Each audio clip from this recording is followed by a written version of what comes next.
Olá pessoal, sejam muito bem-vindos a mais um episódio do Agora Pode. Eu sou Letícia Ávalos e hoje eu divido a bancada com o nosso ilustre estagiário que está estreando no Agora Pode, Pablo Moreira. Olá pessoal, sou o Pablo Moreira. Hoje eu vou apresentar o Agora Pode, vou dividir a bancada aqui com a Letícia Ávalos. E hoje nós vamos conversar com a vereadora de Cuiabá, Michele Alencar, que está no seu segundo mandato. Jornalista de formação, ela construiu a sua carreira na televisão antes de ingressar na política. Natural de Campo Grande, ela escolheu Cuiabá para construir a sua vida. E hoje, as suas principais bandeiras são a defesa das mulheres, das pessoas com deficiência, a promoção do esporte, a fiscalização do poder público e o combate à violência sexual contra crianças e adolescentes. Vereadora, seja muito bem-vinda. Você tem a sua trajetória no jornalismo, né? Jornalista formada, começou pela televisão, né? Enfim, na área da comunicação. E hoje você está na política, né? Vereadora de segundo mandato. Eu gostaria de saber se a sua experiência no jornalismo, na televisão, na comunicação, te ensinou alguma coisa sobre poder, sobre política, antes de você entrar para a política. Você acha que essa sua experiência anterior te preparou de alguma maneira? Eu acredito que tudo na nossa vida, quando a gente se propõe a realmente dar sentido, né, na nossa trajetória, tudo colabora para onde você está indo. Então eu sempre defendi, sempre acreditei, é uma coisa que eu carrego comigo, que hoje está me preparando para o amanhã, amanhã vai me preparar para o depois de amanhã. Então, o jornalismo, quando eu fui para o jornalismo, eu não tinha absolutamente nenhuma pretensão política, nunca imaginei que estaria na política, mas obviamente, hoje eu vejo como uma grande preparação. A preparação até essa disponibilidade de estar na frente das câmeras, não ter dificuldade, às vezes, de expressar uma opinião, de fazer um enfrentamento, de ter, assim, essa habilidade, às vezes, para poder expressar melhor o que você quer colocar, né? Porque nem sempre você consegue expressar um pensamento dentro de 3 minutos, que é o pequeno expediente, depois dentro de 6 minutos, que é o grande expediente, que você tem que trazer várias pautas, e dentro de algumas entrevistas que você vai ao vivo. Então acho que o jornalismo e a TV, eles conseguiram me nortear para eu, pelo menos, poder conseguir transmitir melhor a mensagem. E de um outro ponto que eu acho que para mim é o ponto que conta mais, assim, porque daí é a sustentação da visão da cidade, é poder ter conhecido todos os ângulos da cidade. Eu lembro que eu sempre falava que eu achava maravilhoso ser jornalista, porque em um dia só eu conseguia visitar várias esferas de realidade. Então, às vezes eu estava de manhã, na minha primeira pauta, num bairro sem água, sem asfalto, mostrando a realidade daquelas famílias, porque a TV é meio que um vereador, assim. Às vezes as pessoas acham assim, vou chamar a TV porque vai resolver o problema.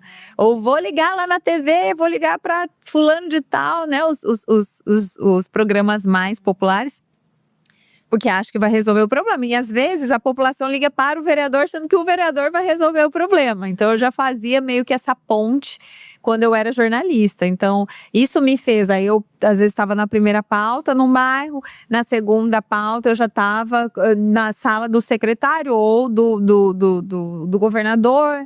Eu já teve dias de eu começar e terminar na sala do governador e num evento, mas assim, eu falava, meu Deus, como que a nossa vida ela é múltipla, assim, você está em vários ambientes. Então, isso foram 12 anos, né, de TV, e nesses 12 anos eu fiquei 6 anos no jornal diário, depois, e o esporte, que é uma das bandeiras que eu carrego, né, apresentando esporte, indo para os campos, cobrindo o campeonato estadual, os outros esportes, e depois os 6 anos no EBEM Mato Grosso, que foi falando da nossa terra. Então eu que levei para o EBEM Mato Grosso a questão das belezas naturais, dos artistas mais assim, né, de uma forma mais abrangente, porque a gente tinha uma restrição mais a Cururu, Siriri, a gente conseguiu abranger.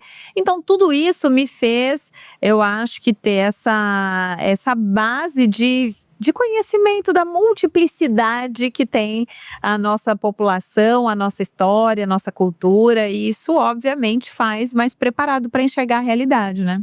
A mídia, ela tem esse papel também, né, de como você disse, de fiscalização, assim como um vereador, né? Então, por que a senhora decidiu migrar da mídia para a carreira política? Então, não foi uma decisão muito premeditada, nem pessoal, como eu disse, eu não tinha nenhuma pretensão. Foi um propósito de vida mesmo, um propósito de vida. E quando meu primeiro ano do primeiro mandato, lá em 2021, eu contei muito essa história, mas é sempre bom relembrar. Eu sou evangélica e um dia eu cheguei na minha igreja e um pastor de fora, que me conhece desde pequenininha lá de Campo Grande, estava na minha igreja e ele, no final do culto, eu fui abraçá-lo, porque ele era um paizão, assim, pra mim, sabe? Conheci ele desde pequenininho, ele estudou com a minha mãe e tal. Então, desde pequena eu ia na igreja lá em Campo Grande, ele veio fazer uma pregação especial aqui em Cuiabá. E aí, no final do culto, ele pegou na minha mão e falou: minha filha, você tá preparada para ser vereadora de Cuiabá? E eu tomei o maior susto, eu falei, de jeito nenhum, porque eu, na condição de jornalista, na condição de conhecer muitas realidades, eu tinha uma aversão, tanto que eu não cobria política. Eu não cobria política, não acompanhava política, não gostava, era meio que não quero me envolver com isso, eu tinha alguns bloqueios com a política. E eu falei, de jeito nenhum, não quero. E o meu marido já era secretário do Estado. E eu falei, eu acho que a palavra foi errada, deve ser para ele. Ele gosta de política, ele já é até secretário. Eu não quero. Eu falei, só que como eu o conhecia desde pequenininha e eu sei que ele é um grande homem de Deus, já é um senhor extremamente respeitado, nunca vi ele dando uma palavra que não tivesse acontecido. Eu falei para ele, tira essa palavra de mim. Tira, porque vai que acontece. Tira essa palavra de mim. E eu lembro que ele, na sabedoria dele, né, calmamente, olhou bem no fundo dos meus olhos e falou assim, o mesmo Deus que falou comigo vai falar com você. E aí eu falei, mas eu não quero que ele fale comigo, eu não quero. E ele falou, não, fica calma, minha filha, né? Pede as confirmações, faz as suas orações e Deus vai te direcionar. E eu nunca tinha, eu tinha 12 anos de TV, já era bastante conhecida, nunca ninguém tinha cogitado meu nome para política. Nunca. Até porque no veículo que eu trabalhava, a gente não podia ir em nenhuma reunião, você não podia ter vínculo e tal. E eu falei, minha primeira prova, assim, que eu falei, bom, se for o senhor mesmo que tá falando, se o senhor quer mesmo, vou fazer uma prova. E aí, algum partido tem que me convidar, porque como que você vai pra política se você não tiver nenhum? E só naquela semana, 5 partidos me procuraram. E isso pra mim foi o maior choque, assim, eu falei, como que ontem eu não era um nome que ninguém cogitava e agora? Então, assim, isso já me deu um choque, sabe? Eu falei, cara, é coisa do sobrenatural mesmo, é coisa dos céus, é coisa de Deus, porque… E aí… eu fui pedindo as confirmações. E essa não foi só essa. Eu fui pedindo várias confirmações, várias. E todas elas foram sendo respondidas de forma muito… tipo, sabe aquela coisa não é natural, porque eu não contei pra ninguém, eu só pensei e o negócio aconteceu. Então, foi isso que me trouxe. E então eu não tinha… como eu pedi várias confirmações, eu não tinha dúvida de que era isso que eu tinha que fazer. E eu sou movida por algo maior, né? Dentro de mim tem que ter um propósito maior no que eu faço, tem que ter sentido no que eu faço.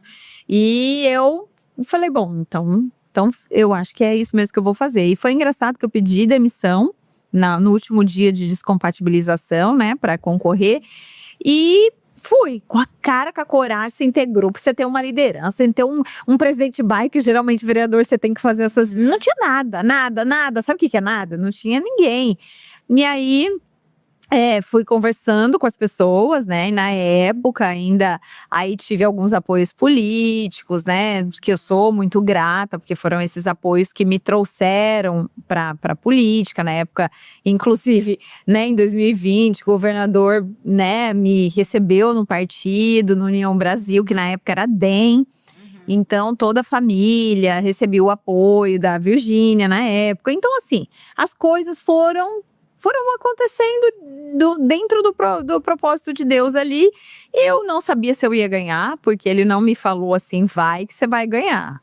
Não falou, ele só falou vai. E eu fui. E aí as coisas, né, deram certo e eu percebi que realmente o primeiro ano foi muito difícil. Não, eu falei, pensei em desistir praticamente todos os dias. Achei que eu não iria conseguir. E aí as coisas fui amadurecendo, tanto que eu não tenho outro emprego, a minha dedicação é exclusiva, né? Eu poderia, muitos jornalistas sempre atuaram na política e continuaram com os seus veículos e tal. Eu como não conhecia nada, precisava descobrir como lidar com tantas coisas, eu me dediquei exclusivamente à política e assim foi. E aí percebi 2 anos depois, às vezes eu encontrava os meus amigos e tal, falava, Michele, não dá pra acreditar que eu nunca tinha imaginado você como política e agora eu não imagino você fora da política. Como você se deu bem, como que parece que era isso que você tinha que fazer mesmo. Poxa, você realmente, por que você não entrou antes? Eu falei, porque não era pra entrar antes, né? Mas eu acho que tudo é uma preparação e foi assim que eu deixei o jornalismo pra entrar na política. A comunicação, ela te deu alguma vantagem na política? Ou a política ela é um ambiente completamente diferente do ambiente do jornalismo?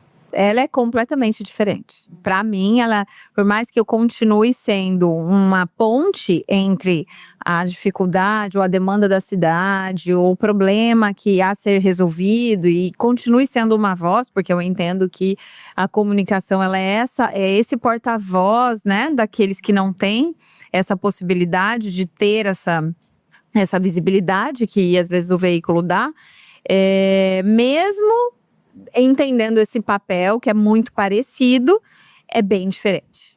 Bem diferente, porque o jornalismo, você depende do seu trabalho. Então você foi lá, você fez a matéria, você escreveu, você falou, é o seu trabalho. Você dá ele começo, meio e fim. E o resultado, se ele ficou muito bom, se a matéria ficou muito excelente, é mérito teu e no máximo do editor, a sua equipe, né? E se não deu certo, a mesma coisa. Na política não depende da gente. Na política eu posso ir lá, posso fazer indicação, posso cobrar, vou uma vez, eu fiscalizo, falo, não necessariamente o resultado vai depender de mim. Então é uma série de contextos, são muitas coisas envolvidas e às vezes as pessoas não entendem que a gente é só o meio. Aí não resolveu, o problema é teu.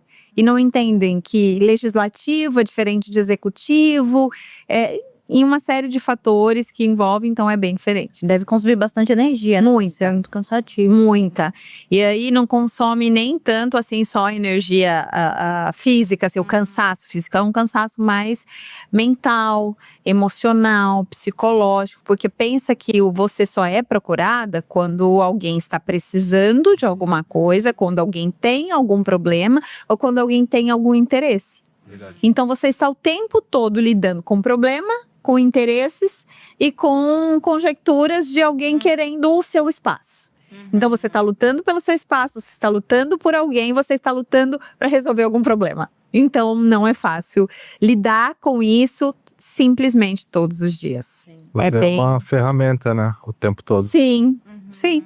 Como é que você percebe essa influência da sua fé, da sua religião, na sua prática do dia a dia, nos seus projetos, na sua atuação como vereadora? É fundamental. Para mim, fundamental e é simplesmente a base de tudo. Porque uma coisa é você falar que você tem fé e falar. Na hora, a fé, ela geralmente é manifestada ou ela é praticada quando você tem um problema. Quando você está passando por uma situação que te exige fé. Porque a fé, ela não é só eu vou em uma igreja ou eu sou desta ou daquela religião. Ela te exige uma prática, é igual um músculo, você vai fortalecendo aquela fé para você acreditar. Porque, por exemplo, se a minha fé não fosse fortalecida, eu talvez não acreditaria que a política seria para mim, que eu iria conseguir. Né? É uma sustentação. Eu falo, eu já vivi isso. Se Deus falou que é para eu ir, eu vou e vai dar certo. Então, essa credibilidade da fé, ela é exercitada nas dificuldades. Mas mais do que isso, é entender que não é só um discurso. Para mim, fazer da minha vida e dos meus dias sempre algo que tenha uma conotação com o meu espiritual, é muito mais do que falar, ela é dessa ou daquela religião, mas é viver os princípios daquilo que eu falo, né? Por exemplo, os princípios norteadores da Bíblia são os que norteiam as minhas decisões. São os que norteiam em vários momentos como eu vou decidir, né? Como eu vou me comportar, como eu vou tomar aquela decisão naquele momento. Então, é a base de tudo. É a base de tudo. Na hora, quando você pensava propor um determinado projeto, você leva isso em consideração? Vai votar um projeto? Também você leva... Levo em consideração. Levo em consideração tudo. Tanto na hora da propositura dos projetos, quanto na hora da votação, quanto na hora das decisões, fora de uma votação. Por exemplo, essa semana um colega ficou muito lisonjeado e feliz e grato porque eu mantive uma palavra. E para mim é tão básico assim, eu diria, né? Você dá a sua palavra, tô fechado aqui contigo, vamos fazer junto. E aí amanhã muitas coisas acontecem e aí você fala, não, esquece aquilo que eu falei, tá? Eu já mudei.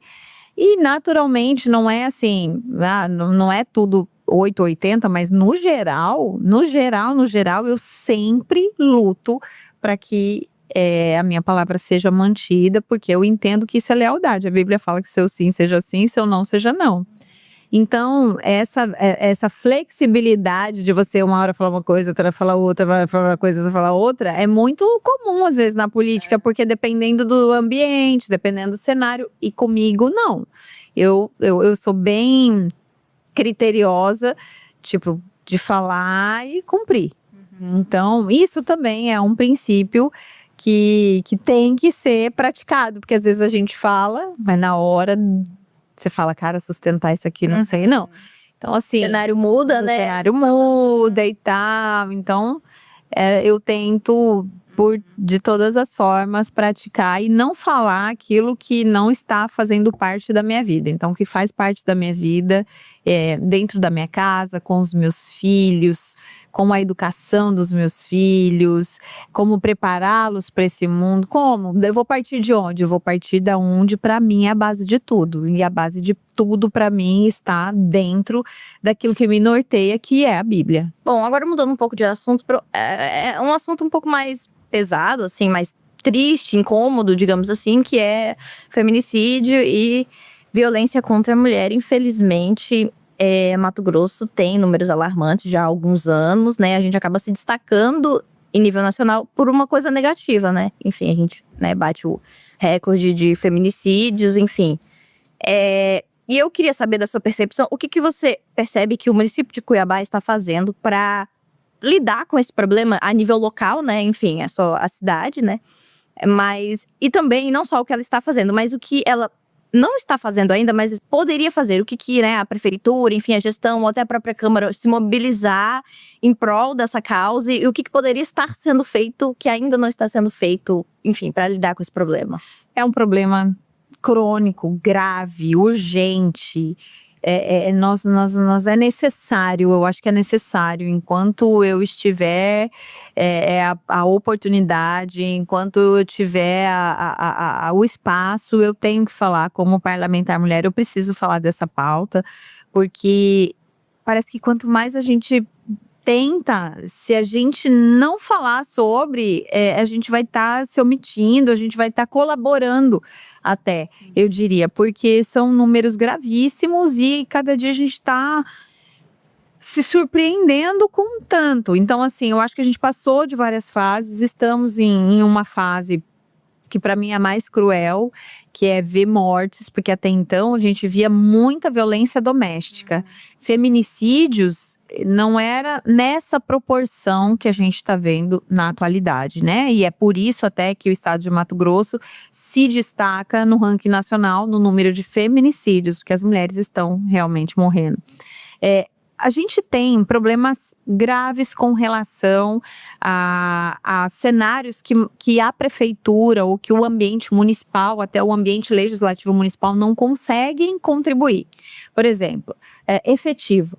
Quando a gente fala de mulheres, e aí eu tenho dados de mulheres que foram mortas e boa parte delas tinha medida protetiva, isso é muito grave.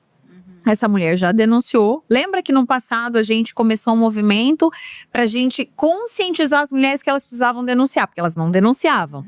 Porque a gente vem de uma cultura lá dos nossos avós, até das nossas mães, eu diria, que em briga de marido e mulher não mete a colher. Então a gente já veio desconstruindo isso.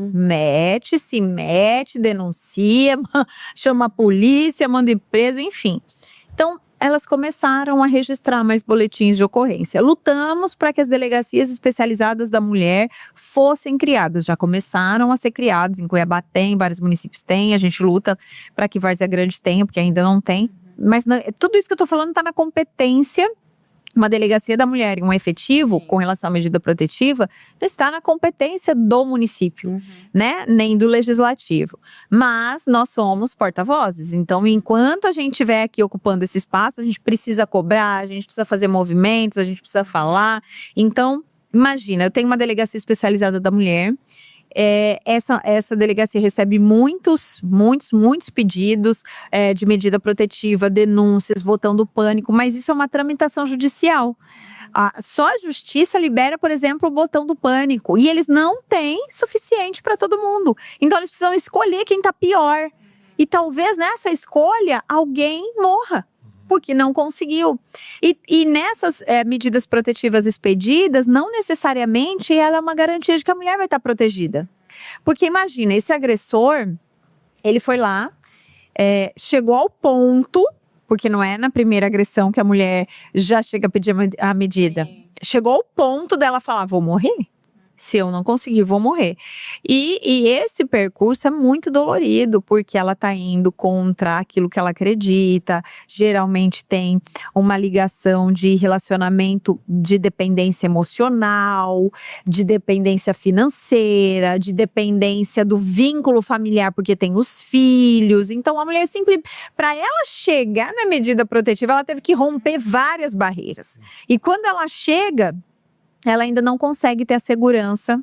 E aí esse homem, que estava acostumado com aquela pessoa, ele se revolta e vai tentar matar. Então, assim, muitas mulheres morreram aguardando essa segurança. Então, hoje, eu penso que a gente precisa avançar na parte do nosso judiciário em cumprir a lei, porque a gente já teve um avanço que foi o pacote antifeminicídio, agravando e aumentando a pena para os crimes de feminicídio, tornando a pena máxima de 40 anos, que 40 anos é o maior que a gente tem no Brasil, né?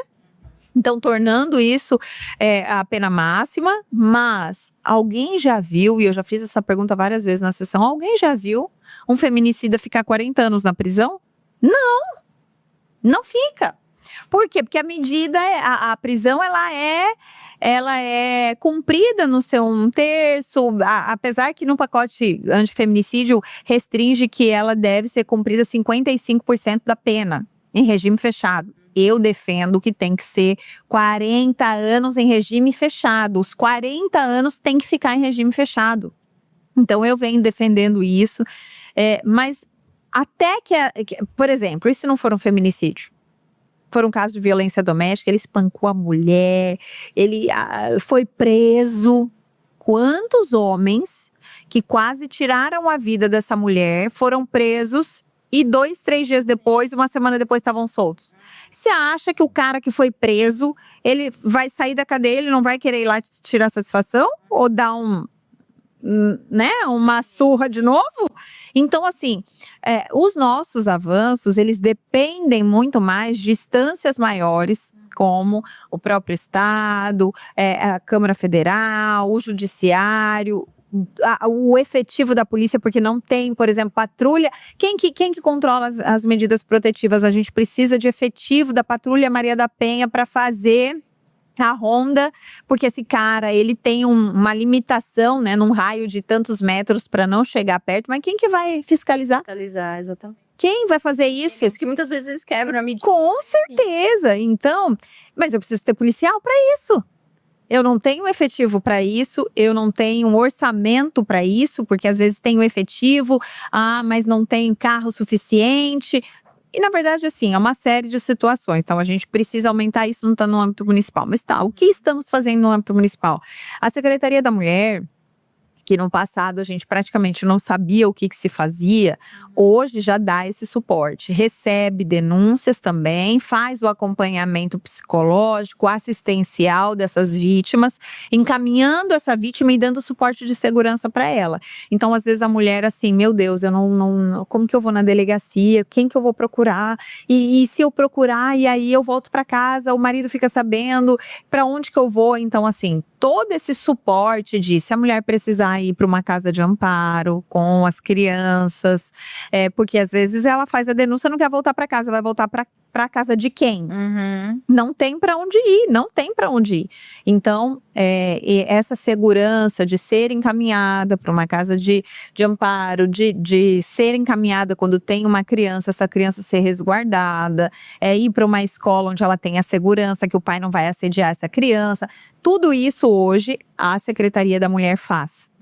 Então, foi desenvolvido um protocolo muito completo pela secretária e toda a equipe junto. Então, a secretária Radassa, né, tem feito um trabalho muito completo, junto inclusive com a assistência social, para conseguir fazer com que essas mulheres denunciem e consigam ter uma vida pós-denúncia de segurança.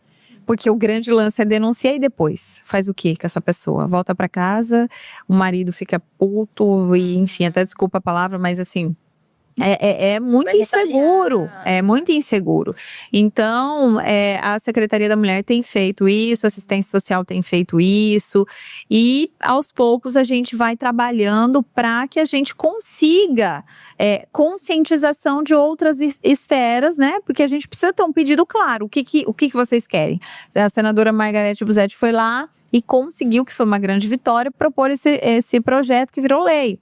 E agora, como que a gente avança nisso? A gente avança fazendo ele ser cumprido e fazendo, obviamente, ele ser ampliado. E aí, o meu pedido é que a gente tenha 40 anos em regime fechado e pós 40 anos em regime fechado, a possibilidade, porque eu sou defensora de que nós tenhamos, sim, no futuro, a possibilidade de uma prisão perpétua. Sou contra a pena de morte.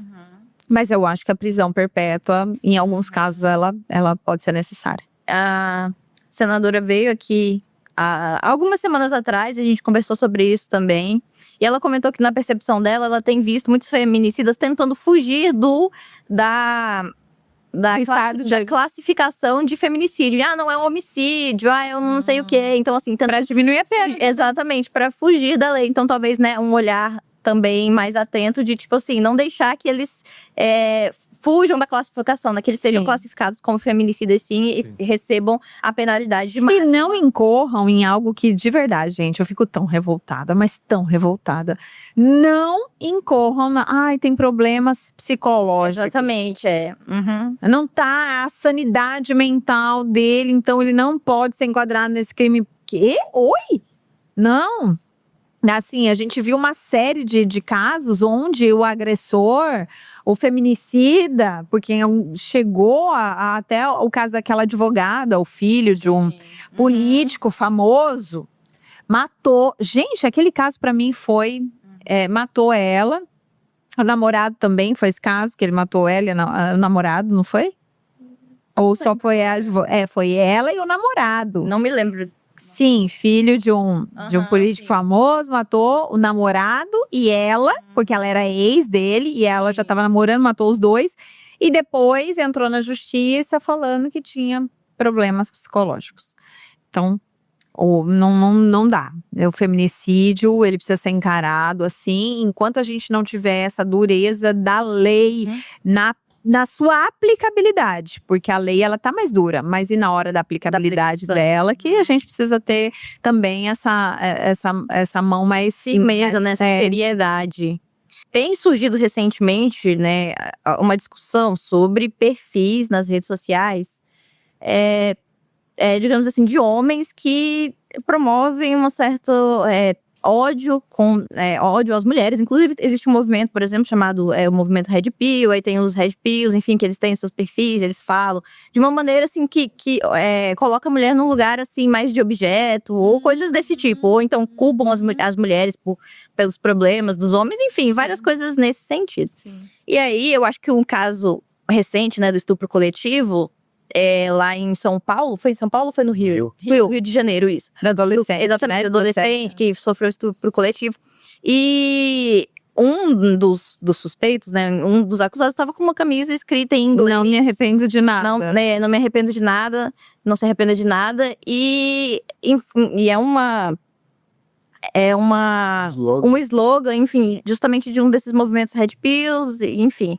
Acho que até por isso surgiu recentemente, assim, a Câmara atualmente está avaliando uns 30 projetos de lei para criminalizar a misoginia online. Eu acho que muito tem a ver com esse caso, enfim. É uma coisa que já tem sido discutida, mas eu acho que esse caso fez a gente abrir mais os olhos para isso. Eu queria saber qual é a sua opinião sobre isso, sobre criminalizar a misoginia online, assim, mais especificamente. Porque muitas pessoas, e faz sentido, atrelam o crescimento desses movimentos ao crescimento dos números de violência, de feminicídio. Porque eles começam ali, né? Eles criam um ambiente violento, eles incitam a violência, e foi o que eu acabei de… quando eu comecei falando sobre o ECA digital, a gente precisa entender que, assim, o digital ele já faz parte da nossa vida, não tem como dissociar. E às vezes a gente realmente está muito mais presente ali do que em ambientes onde você vai mais dar a sua opinião onde? Você vai mais se expor. Hoje, muitas exposições, opiniões, discussões, elas estão no ambiente da internet. E esse tipo de violência, ele é incitado. E assim, adolescente, principalmente, ele é o quê? Ele é o meio. Ele é influência, ele é o produto dessa influência. Então, quando você começa a incitar a violência, você começa a trazer esse movimento, isso começa a ter adesão, começa a se fortalecer, o resultado dele vai ser, na prática, a violência. Então, esses jovens, e assim, é um exemplo muito claro mesmo, e bem atual, mas assim… é tudo uma influência. Você começa essa incitação ao ódio, incitação ao desmerecimento da figura feminina, ao desmerecimento da mulher. E são perfis que eles fazem, perfis fakes ou perfis exatamente para deixar claro que eles estão ali. E isso me choca. Por quê? Porque eles fazem perfis que é para dizer: estou aqui, defendo isso, quero ver quem vai me parar.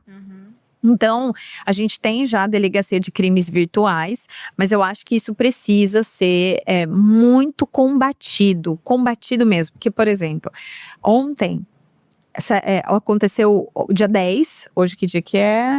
Dia 17, aconteceu dia 10, mas veio à tona, numa matéria, hoje cedo, do caso de um estupro de uma menina de 13 anos lá em Várzea Grande. Eu não sei se vocês estão sabendo, mas foi dentro da escola. Um adolescente fechou a porta. E quem ajudou ele a segurar? Outros amigos adolescentes. Foi influência, incitação de um que vai contaminando o outro, que vai trazendo o outro. E às vezes, teve um lá no meio que pode ser que nem concordasse, mas ele foi influenciado. Essa incitação ao ódio, e olha como que tá ficando naturalizado, porque o estupro coletivo no Rio de Janeiro foi um jovem com mais amigos. É um modus operandi. É um modus operandi, é a mesma coisa. Esse adolescente dentro de uma escola, e primeiro caso a gente viu no Rio de Janeiro, agora a gente já tá vendo aqui do nosso lado em Várzea Grande. E com uma menina bem menor, porque a menina do Rio de Janeiro tinha 17 anos, essa tem 13. E dentro de uma escola. Dentro de uma escola, daí você não tá fora de um ambiente, ela não foi na casa desse menino, ela estava dentro da escola, o banheiro das meninas estava interditado, ela foi no banheiro PCD. E dentro do banheiro PCD, esse menino invadiu, os outros seguraram e ele tirou a roupa da menina lá. Isso, sabe? E isso é muito grave. E essa incitação, ela não está aqui. Ela está aqui e ela está aqui. E ela começa aqui de forma muito mais grave. Porque é um ódio declarado. É um ódio massificado e é um ódio exaltado. Quanto mais ódio eles destilam, esses grupos, né, que são grupos específicos, mais eles se sentem poderosos. Então, tem que ter uma coibição desses crimes, sim, é crime, tem que ter uma tipificação desse crime.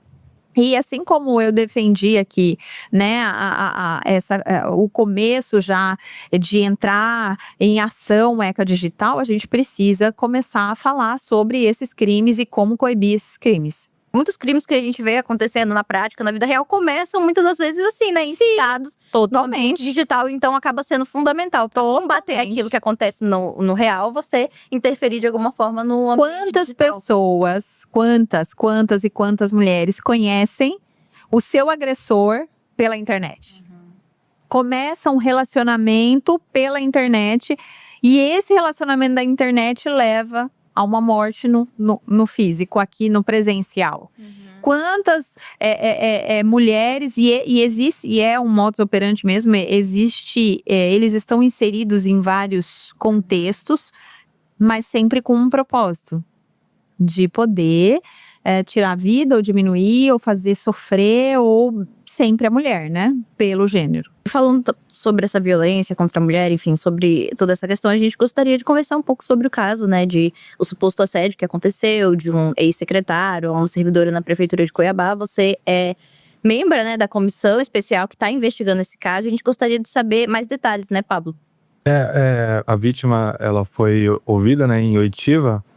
A gente queria saber se existe alguma informação recente, né, que possa ajudar a elucidar o caso, como é que foi. Como é que foi essa acolhida, enfim, esse processo de ouvir a vítima, enfim.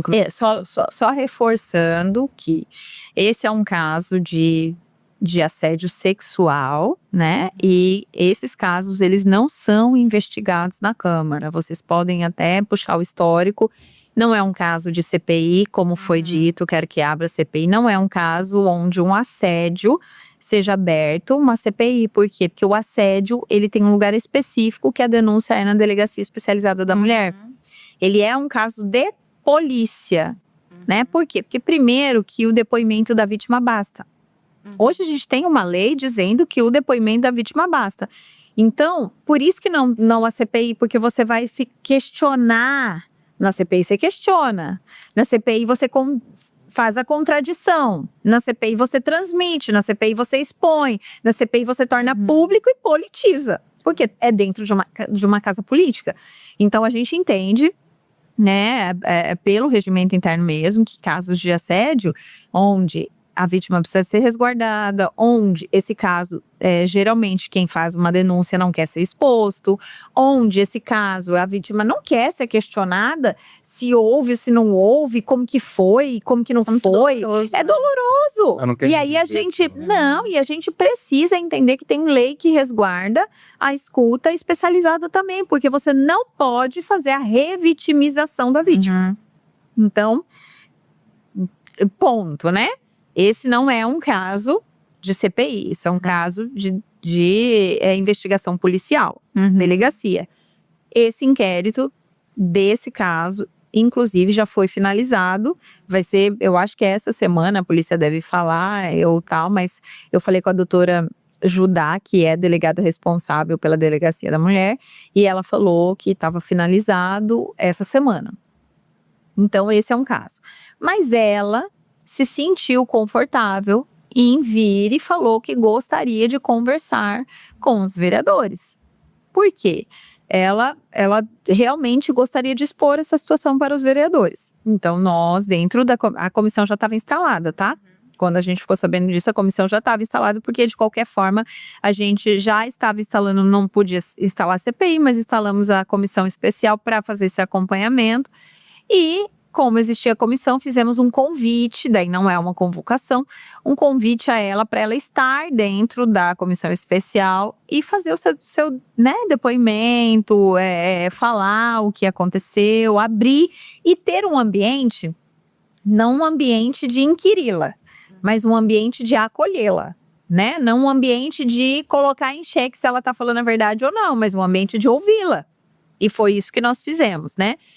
Eu, vereadora Mara, que é presidente, vereadora Maria Valone, a vereadora Paula, né, nosso presidente, depois a vereadora Catiúcia, a vereadora Maísa Leão, que não faz parte da comissão, assim como a Catiúcia e a Paula, mas estava lá. Outros vereadores acompanharam também, vereador Hilde acompanhou, vereador Daniel acompanhou, vereador Jefferson acompanhou. Então, assim, abrimos para os vereadores, sem transmissão, sem imprensa, nada, para trazer esse ambiente.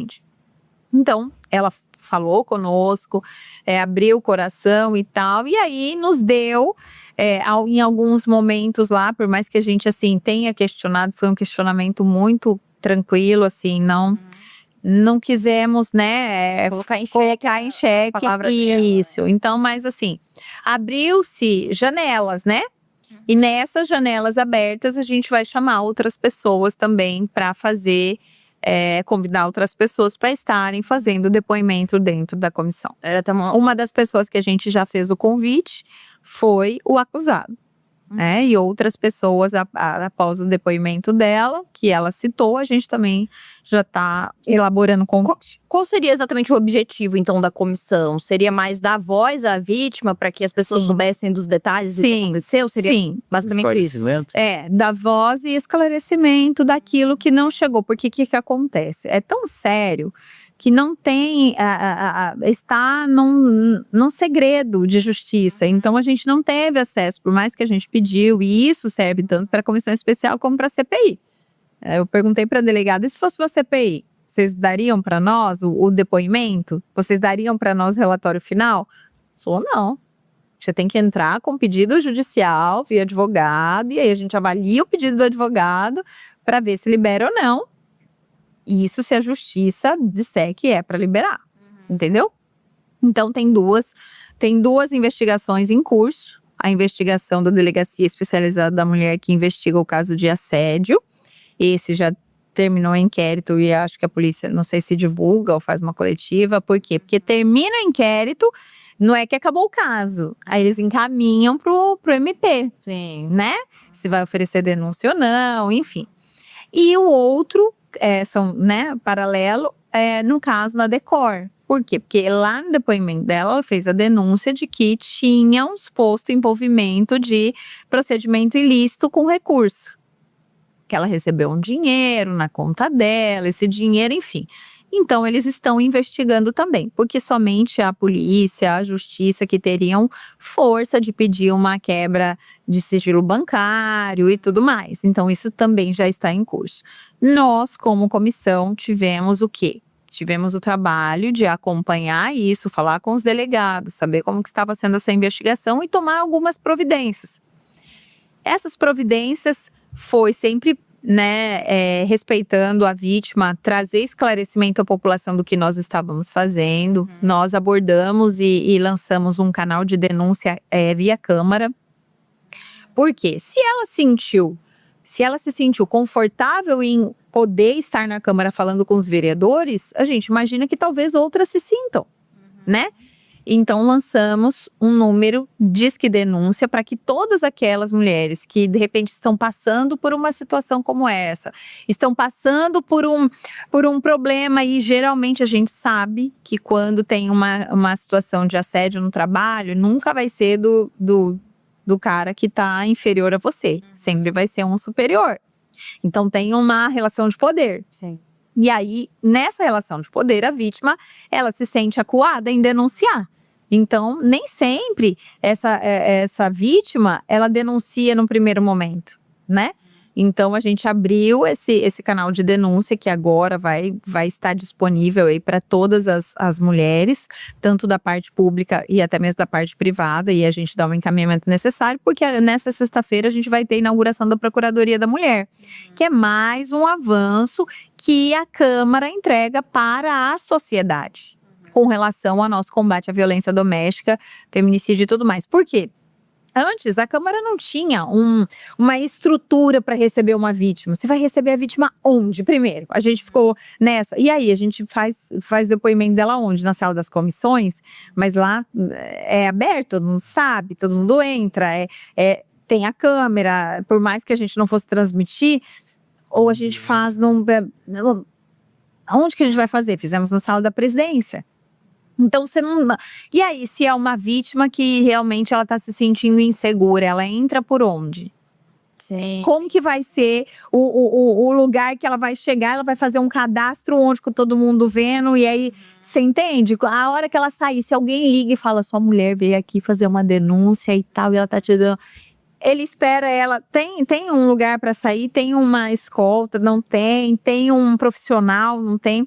Então, a Procuradoria da Mulher vai ter psicólogo, assistente social, advogados, servidores que são capacitados para atender essa demanda, dar suporte e dar continuidade na proteção dessa vítima.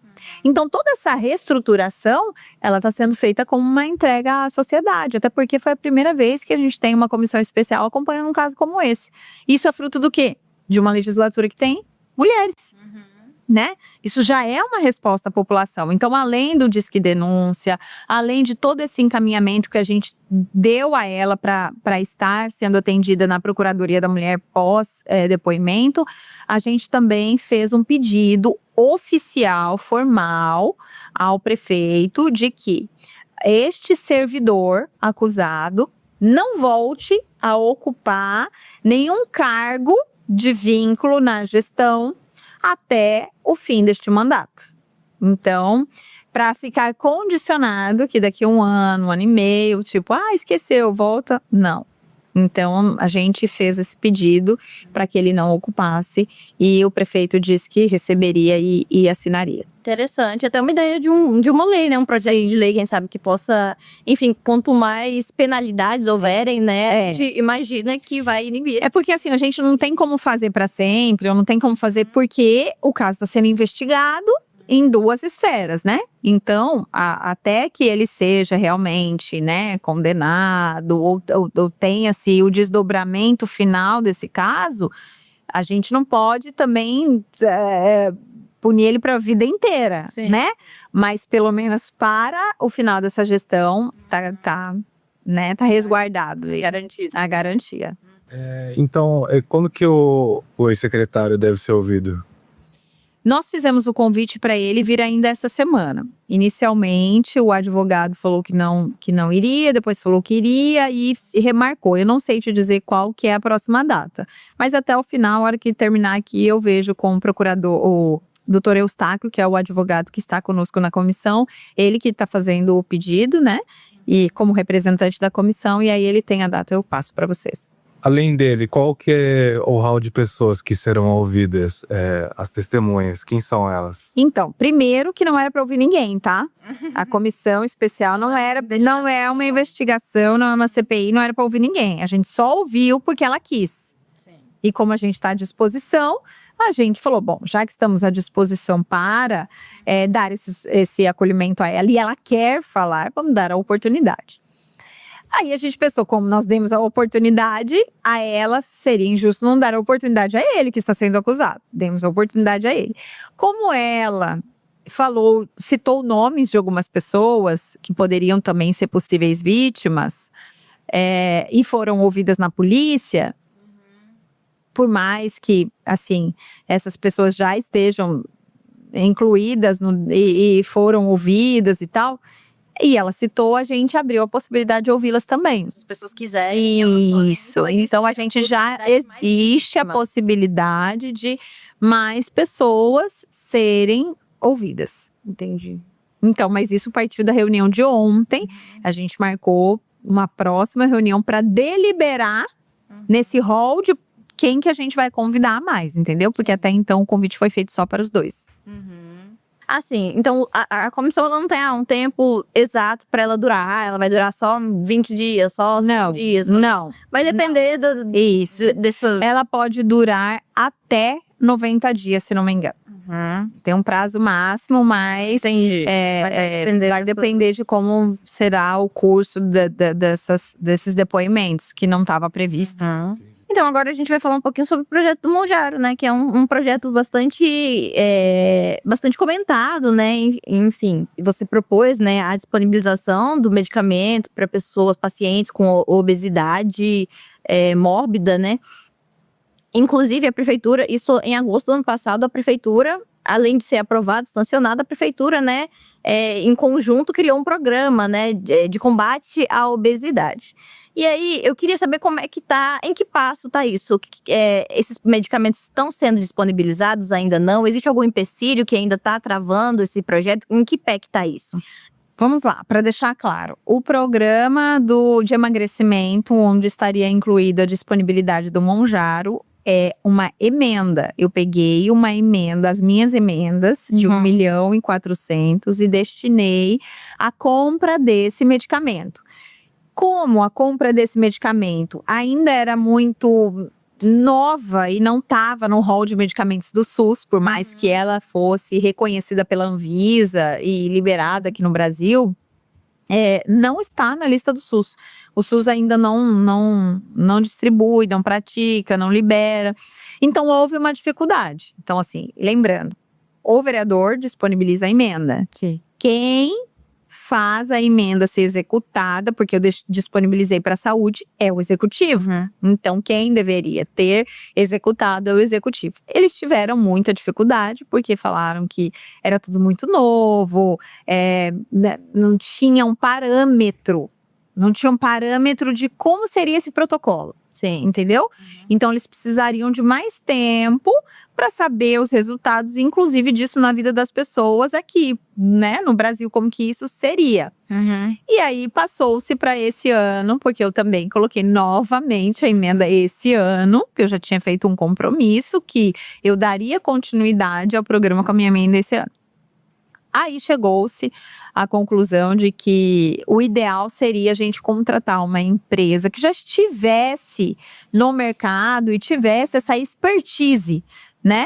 Para poder captar junto com a Secretaria de Saúde. Né? Eles fazerem um programa em conjunto da Secretaria de Saúde com alguém que pudesse ter essa expertise e administrar essa aplicação dos medicamentos. E a gente está nesse pé, porque agora eles estão avaliando como será o plano de trabalho para dar ok e começar. Então, está em andamento, mas ainda não está na aplicabilidade. As pessoas não estão indo lá tomar o medicamento. Mas não desistimos, não está parado, está em curso esse andamento. Só para eu organizar, então, acho que eu me equivoquei, né? Não, você destinou a emenda, não foi um projeto. Até porque o vereador não pode propor um projeto que gere custo para o executivo. Então, foi a sua emenda, mas assim, esse programa foi sugerido, então, pelo próprio executivo. Quando você destinou, foi uma conversa em comum. Foi uma conversa em comum. Porque a gente não aumenta isso, faz uma coisa. Foi isso. Foi sentado com o prefeito e eu destinei para comprar um Monjaro. Por que a gente não inclui também um acompanhamento nutricional, de educação física? Porque essas pessoas não podem só emagrecer, elas precisam mudar de vida, praticar uma atividade física e tal. E se ampliou para criar-se um programa, entendeu? Quais são esses outros elementos do programa mesmo? A parte nutricional, de acompanhamento, né? De orientação nutricional e a parte de prática de atividade física. Entendi. Tudo acompanhado pelo postinho, posto de saúde. Isso, exatamente.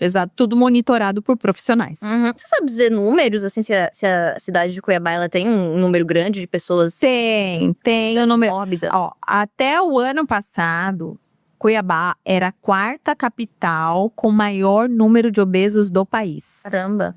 Então, o número de obesos aqui em Mato Grosso, em Cuiabá, porque eu falei da capital, em Cuiabá, estende para Mato Grosso, mas eu peguei dados de Cuiabá, era muito grande. Inclusive, eu cheguei a pegar, eu não vou ter o número específico, eu fico meio assim, dar números que você erra, um número ou outro, né?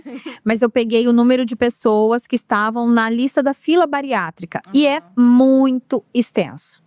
Então, o futuro, a gente prevê que o futuro, a gente tem a extinção das cirurgias bariátricas, porque a cada dia já se lançaram, não chegou ainda no Brasil, mas 2 medicamentos específicos para um resultado ainda mais eficaz no quesito emagrecimento, no quesito combate à obesidade. Então, no futuro, eu acredito que a Assim, gente vai evoluindo. vai evoluir a ponto de não precisar mais fazer a cirurgia bariátrica. Interessante. E esse projeto, no início, ele foi considerado meio polêmico, eu acho que porque as pessoas não entenderam a princípio, né? Que era para pacientes com obesidade mórbida, né? E as pessoas que precisavam, assim, o emagrecimento seria um fator de vida, né? Vida ou morte. Vida ou morte. Até porque é importante ressaltar que a obesidade é uma doença crônica e que mata, porque a obesidade nunca está sozinha.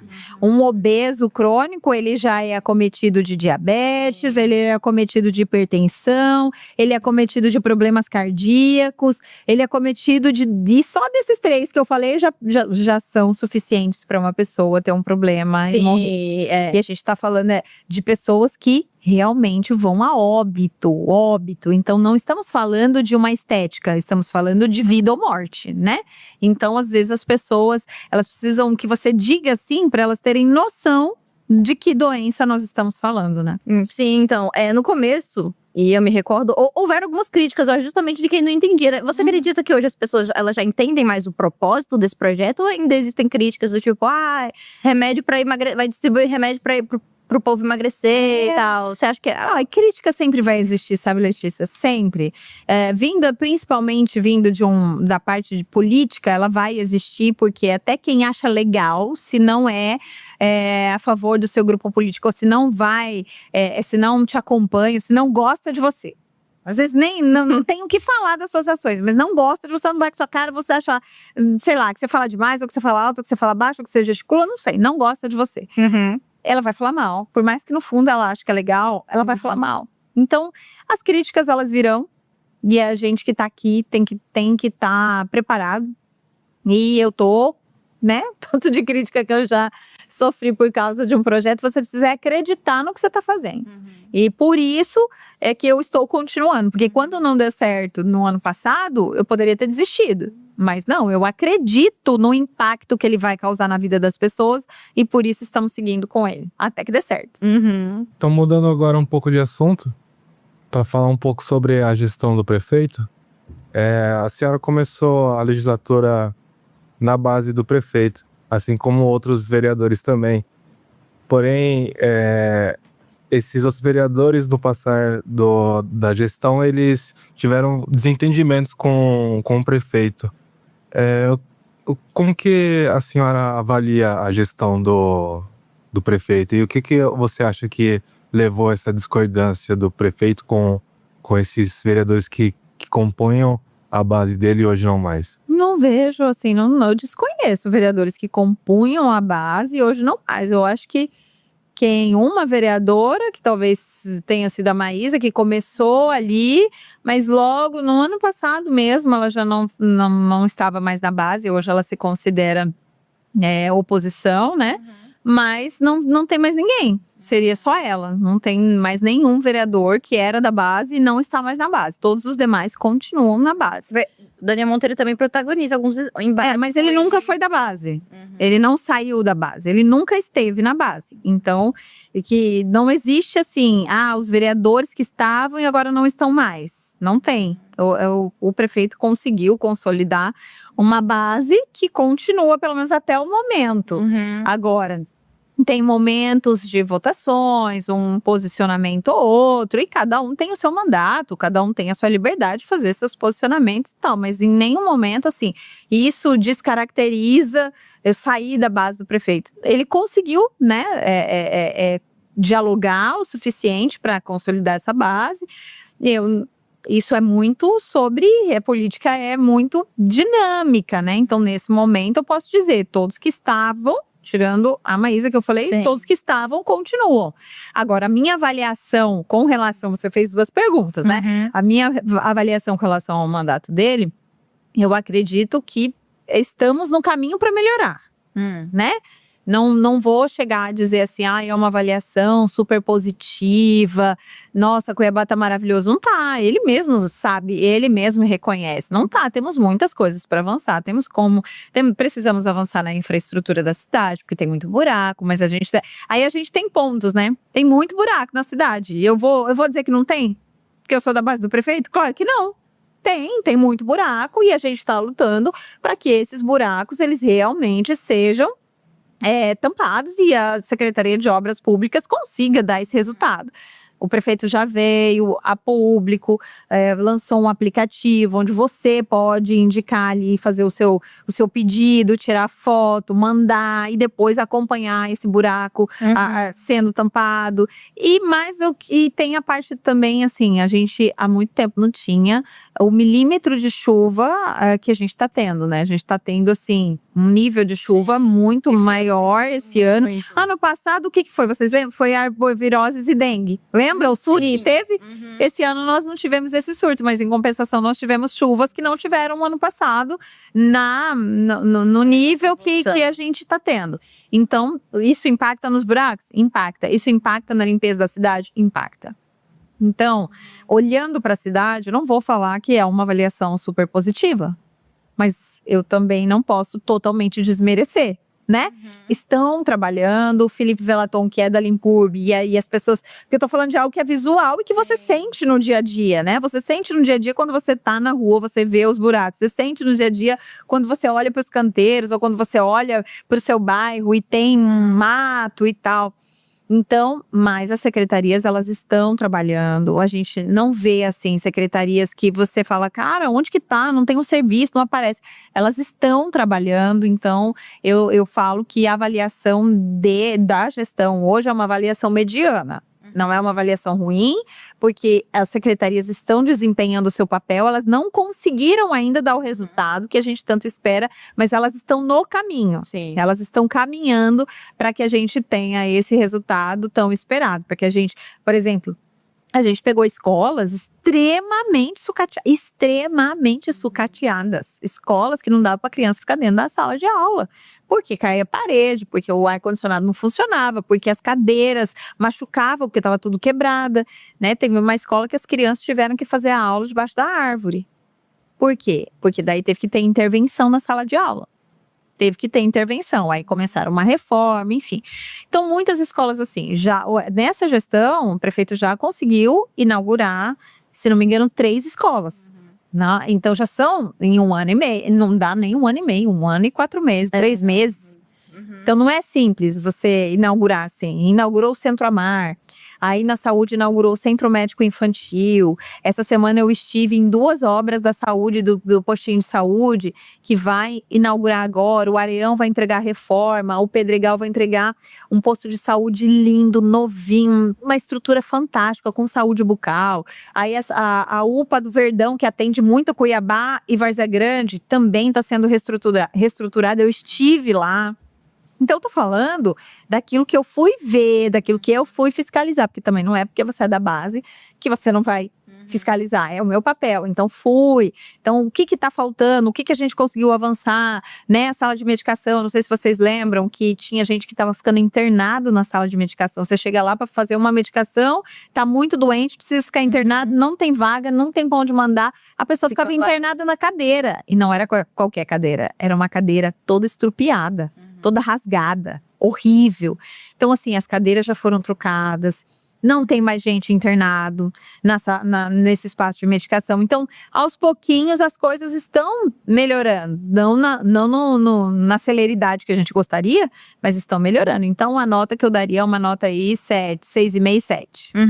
Essa classificação seria mais porque a cidade realmente estava numa situação extremamente precária, estava muito ruim, e aí leva tempo para construir, ou também, enfim, na sua opinião, o prefeito, ele poderia ter agido de uma outra forma ali, ou ele poderia ter, sabe, tomado uma outra decisão ali que poderia ter melhorado, mas não fez? Independentemente da decisão que ele pudesse ter tomado, ou para melhor ou para pior, quando você pega algo que está no caos, não é simples de consertar. Às vezes dá mais trabalho para você consertar o que está no caos do que para você construir do zero, entendeu? Então, assim, uma escola, vamos construir uma escola. Às vezes é mais simples do que reformular aquilo que já está. E fala, meu Deus, eu não posso fechar essa escola, não tem onde para mandar os alunos, vou ter que reformar. Mas a escola está caindo nos pedaços, dá mais trabalho para reformar do que até construir uma nova. Então, a mesma coisa com as unidades de saúde, a mesma coisa com o caos que a cidade estava vivendo. né? Então, é muito trabalhoso. Então, eu acredito a situação a esse passado horrível. Mas como a gente decidiu já não olhar mais para o passado, eu tô fazendo a avaliação da gestão atual. Mas óbvio que isso teve um grande impacto. E essa relação do prefeito com a vice, enfim, eles têm tido seus desentendimentos, digamos assim, e ele tem, aos poucos, escanteado ela, né, da gestão, enfim. Deixando ela um pouco mais distante. Ela tem estado um pouco mais distante dos papéis de decisão, enfim, né? Não assumiu a prefeitura enquanto ele esteve nos Estados Unidos. Você acredita que, no fim das contas, Cuiabá pode até estar perdendo um pouco nessa história? Sendo que ela, por ser uma vice-prefeita, ser mulher, talvez ela pudesse estar contribuindo de alguma maneira que, enfim… Ela, por causa desse embate entre os dois, ela acaba não contribuindo o que ela poderia contribuir. Você vê dessa maneira? Eu acho que, assim, você precisa ter um alinhamento de visão, né? Eu não falo nem tanto um alinhamento partidário, mas um alinhamento de visão daquilo que você está construindo junto para a cidade. Eu acho que em algum momento eles tiveram divergências de como olhar para o futuro da cidade. Então, essas divergências, eu acho que ao longo do tempo elas precisam ser sanadas, está aos poucos, né, reaproximando. Mas assim, ela esteve na Secretaria de Assistência Social, ela esteve lá na CEMOB, ela esteve em pastas, né? Então, assim, foram oportunidades de entregar um resultado e tal. E eu acho que agora ela, com o gabinete de vice, pode ter essa oportunidade também de mostrar. Eu acho que ela não está fora da gestão. Ela só não está num momento de alinhamento de visão da cidade junto com o prefeito. Mas ela está dentro da gestão, ela tem o gabinete dela e ela pode fazer as ações dela. Então, falando agora pelo menos só sobre a questão da mesa diretora. Esse ano termina a legislatura, né, atual, composta só por mulheres. Como é que tá isso? Você pensa em disputar uma presidência, talvez? Ou então continuar em algum cargo na mesa diretora? Os outros vereadores também estão se articulando? Como é que tá isso? A Paula, ela pensa em, enfim, não sei, continuar ali na mesa? Como é que estão essas articulações? As articulações, elas estão acontecendo. A gente já tem alguns vereadores aí fazendo esse caminho, né, de construção, porque se toma posse uma nova mesa diretora em janeiro, no dia 1º de janeiro do ano que vem, mas a eleição é agora em agosto. Então, querendo ou não, né, a gente tá em abril, maio, junho, julho, agosto. E as coisas quando você pisca, já chegou. Então, Sim. Todo mundo já tá construindo sua via, tá bem acelerado esse processo. E a Paula já falou, já deixou o nome à disposição, não quer, né? Não, ela talvez construa com um grupo, né? Eu estou num grupo onde a gente está construindo junto. Então, eu estou num grupo onde a Paula está, a gente está construindo juntos, mas não é a nossa prioridade, né? Não é a minha prioridade, não é a prioridade da presidente Paula. A gente tem inúmeros desafios, tem essa obra, tem reestruturação até da parte administrativa da Câmara que foi feita. Então, as coisas estão andando. Muitas coisas que nunca aconteceram estão acontecendo. E isso é um legado que essa mesa vai deixar, como a própria estruturação da Procuradoria da Mulher. Porque Cuiabá, capital do estado de Mato Grosso, não tinha. A gente vê em vários municípios e nós aqui não tínhamos. E a gente não queria fazer de qualquer maneira. Então, assim, são muitas coisas que estão acontecendo ao mesmo tempo e que realmente a mesa não é a nossa prioridade, mas óbvio. Se os diálogos já começaram, a gente está à disposição e a gente está dentro de um grupo que está construindo. Entendi, legal. Bom, agora falando sobre eleições, né? Enfim, a gente tem um pouquinho de tempo só para falar sobre isso, mas não tem como não falar que é o seu projeto político, né, de pré-candidata a deputada estadual. Você tem relatado que tem tido dificuldade de articular isso dentro do seu partido atual e também está tendo dificuldade de conseguir migrar de partido para tentar articular isso em outro partido, né? Você pensa aí, como é que tá essa questão? Você já disse que não descartaria entrar na justiça para conseguir essa desfiliação, mas como é que tá isso? Enfim, o governador Mauro Mendes disse que isso é uma determinação nacional, né, não é algo assim, regional, que ele pudesse decidir ali, que é algo nacional. Mas enfim, o que você pensa em fazer? Você vai entrar na justiça para tentar mudar de partido? Vai ser para o Novo? Seria para o Novo mesmo? Quando eu comecei esse pedido e comecei a fazer todo esse movimento para sair do partido, não era absolutamente nada contra pessoas, né? Pelo contrário, é tão forte que eu entendia que eu precisaria de uma disputa mais justa, porque aqui, se a gente quer aumentar aumentar o número de mulheres, se a gente quer aumentar essa representatividade que a gente vem lutando tanto, a gente precisa estar em um ambiente onde você consiga ir para uma disputa de forma igualitária, né? No meu partido já tem 4 deputados de mandato, e não é de um mandato, não são de 2 mandatos, são de mandatos bem consolidados no estado de Mato Grosso, inclusive um deles é o ex-presidente da Assembleia Legislativa. Então, tem Gilmar, tem Botelho, tem Sebastião Rezende, tem Júlio Campos, então são grandes nomes aí da política. E eu, né? E eu entendendo o meu espaço, o meu tamanho, entendendo que, poxa, até aqui contribuímos juntos, mas nesse momento eu preciso de um ambiente onde eu consiga uma disputa de igual para igual, né? Então busquei, na verdade nem fui eu que busquei, mas eu recebi vários convites de partidos. Por quê? Isso só está acontecendo comigo? Não, é o momento onde todos que estão no pleito eleitoral estão buscando acomodação. Isso é o natural, a buscar acomodação de qual é a melhor chapa, qual que é o melhor ambiente, onde você tem mais chances, onde você pode disputar com perspectiva. E um dos partidos que me fez o convite foi o Novo, tinha até um certo alinhamento com o Novo e tal, mas surgiram outras possibilidades, surgiram também outros convites, e para eu decidir para onde eu iria, eu precisaria da liberação primeiro. Então, eu tenho a liberação, então agora vamos sentar, vamos olhar a chapa, porque não necessariamente uma chapa de um mês atrás é a mesma chapa de hoje, né? Então, seria essa conjectura. E fiz o pedido, esse pedido demorou muito para sair, eu comecei a ver as respostas da imprensa. Esse pedido saiu na semana passada. E essa avaliação, assim, dá tempo de entrar na justiça, falei com o advogado, tá em cima, né? E estamos construindo. Eu já tenho meu nome consolidado como uma candidata a deputada estadual. Então a gente está seguindo nesse projeto. Agora, onde é que está sendo definido, né? Mas ainda é uma possibilidade. Ainda, até o dia 3 de abril, que é o prazo, a gente tem aí várias possibilidades, mas por enquanto a decisão do partido é que eu fique lá, e daqui para lá só se for uma construção pacífica e de liberação mesmo do partido, né? Você acredita que o fato de você ser mulher é algo que está influenciando nessa dificuldade de articulação? Ou é basicamente esse lance de encaixe de chapa? Influencia, infelizmente.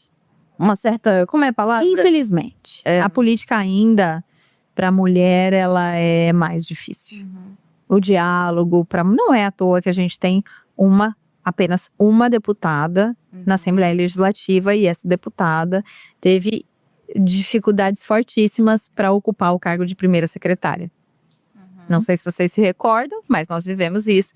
Então, existe ainda uma resistência em colocar esse espaço aberto para essa disputa de igual para igual com as mulheres. Esse espaço, ele ainda está sendo a base da conquista, e uma conquista muito dura. Mas lenta. E nós que estamos aqui, a gente não pode desistir, nem achar que é difícil demais. Sempre vai ser difícil, e a gente está disposto a enfrentar. Existe um rumor de bastidores, não sei se é verdade, mas que diz que caso você não consiga se lançar candidata, enfim, caso não dê certo, você apoiaria a candidatura da Samantha a deputada estadual, enfim, e consolidaria o seu esposo como secretário. Não sei se isso é verdade. Isso não tem fundamento e não tem sentido. Não tem fundamento e não faz parte do meu perfil negociar projetos em troca de cargos. Nunca foi e nunca será. Não tem sentido. Ok. E o que é esperar do seu futuro político? Você já pensou também, além da Assembleia, você também já pensou num futuro um pouco mais longínquo, executivo, prefeitura ou algo nesse sentido? Como você se vê daqui a alguns anos na política? Eu costumo trabalhar por projetos, né? E esse projeto, ele sempre é respeitando os ciclos, né? Nesse ciclo, eu estou trabalhando para o projeto a deputada estadual e está sendo muito difícil. Então, eu prefiro concentrar as minhas energias e, a partir dele, dando certo uma candidatura, tomei posse, deputada estadual, é um trabalho. Não dando certo, é outro trabalho. Então, assim, primeiro, é um leão por dia. Então, eu tô nessas… não tem um sonho ali, uma coisa que você almeja? Eu acho que o futuro é sim de que as mulheres elas sejam vistas de uma forma mais natural nos espaços de poder. E eu espero contribuir com isso. Então, seja na prefeitura, seja na minha reeleição, seja na Assembleia Legislativa, em qualquer lugar eu quero que a presença da mulher seja mais naturalizada. Ótimo, perfeito. Muito obrigada, vereadora. Foi um prazer ter você aqui. Falar sobre esses assuntos tão importantes, né? As pautas sociais que você defende. Também sobre o seu perfil político, as articulações, enfim. Todos esses assuntos que a gente conversou aqui. No final a gente teve que dar uma corridinha, mas enfim, foi muito bom. Muito obrigada.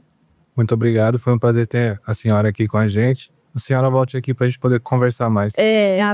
Gente, muito obrigada. Foi um prazer estar aqui com vocês. Obrigada de coração pela receptividade, pelo bate-papo. Acho que a gente conseguiu falar de vários temas, vários assuntos. E eu estou sempre à disposição para a gente poder falar sobre o mandato, sobre o trabalho. Eu acho que quanto mais oportunidade a gente tiver de levar informação para a população, de como a gente tem feito, porque a transparência, para mim, é primordial. Então, às vezes a população ela é levada a um conhecimento, mas de uma desinformação. E ela fala, puxa, eu não sabia disso e tal. Então, assim, sempre que eu tenho a oportunidade, eu sou muito grata por levar a informação à população e falar do nosso trabalho, né? Então, aproveito, inclusive, para deixar esse pedido aí a todos que acompanhem o trabalho do seu representante, principalmente o meu, acompanhem o trabalho da vereadora. A gente está sempre presente nas redes sociais, a gente sempre está prestando conta nas redes sociais.